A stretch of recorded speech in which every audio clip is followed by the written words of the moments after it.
Welcome to today's show. My name is Sandra Saintime, and I am currently enrolled at GCU getting my Master of Education in Special Education. Today's episode, we are going to unpack what is IDEA, how is an IEP implemented, and exactly what is a family's role in all of this. Years ago, if you had a child with disabilities, they were denied access to learning. And in 1975, the Handicapped Children's Act came into play because a group of families came together and were like, hey, the basic right of our child is not being met. Now, in 1990, it was renamed, or reauthorized, I should say, as the Individuals with Disabilities Education Act, IDEA. So, since IDEA came into play, it has provided education rights from infant to youth, children from 3 to 21. Now, what I want families to understand is once your child receives a diagnosis, your child has the right to learn. And not just to learn, but the free appropriate public education actually affords your child the right to free learning. Also, you have the access to learn. If your child needs a ramp built in the school so their wheelchair can help them get to the class, it has to be provided. Having the least restrictive environment for a child to learn effectively and to the best of their ability. Then there's also monitored learning, where there's tracking that is implemented to test out the goals so that there's evidence-based practices, not just how a teacher feels about a situation, but there's actual concrete evidence. Parents need to be aware that that is available, that that is something teachers are required to do. And there's also student-centered learning. This is where the IEP, the Individualized Education Plan, comes into play. It is designed for each student to meet their specific learning goal or learning criteria. So many families may have heard of IEP, sat in IEP meetings, but now you understand the purpose behind why it's a necessity to have for your child. Now, many families can experience some social inequalities.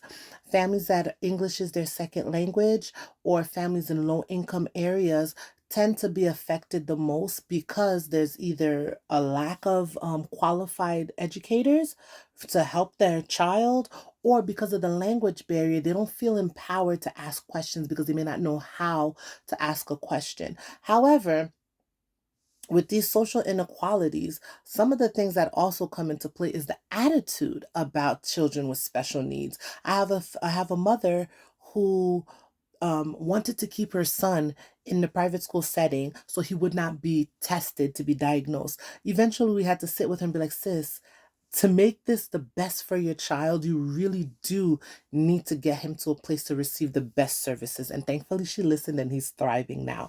So I want families to understand. Oh, one more thing to add. There's actually the collaboration, right, between the IEP team and the parents. If you have a family that can collaborate together with the IEP team, the teachers, the behavior specialists, this child can succeed and can excel. However, because of some of these socioeconomic issues, and the inequalities that families face, they may have trust issues with teachers or behavior specialists or whoever is a part of the IEP team, and they may tend to clash and butt heads, which will then be a setback for the child. However, families, I really want you to take this and understand that your role matters. You showing up to the meetings matters. You asking the questions matters. Don't give up, even if it's hard. Speak with your child's teacher, speak with their pediatrician. Whoever has to hear you needs to hear you. At this moment in our segment, we're going to take a few questions. I have two questions that have come in. What is being done to make sure my child has enough people watching them? So the Office of Special Ed Programs actually released $17 million last year in October of 2024 given for personnel development programs, and that is all authorized by IDEA. And it is to train and to retrain teachers and teachers' aides and personnel, and the aim is to eliminate teacher shortage. As of June 2025, the teacher shortage is still in place. So it is quite important that as you as a family to understand that because of the shortage, you really need to get your voice out there for your child.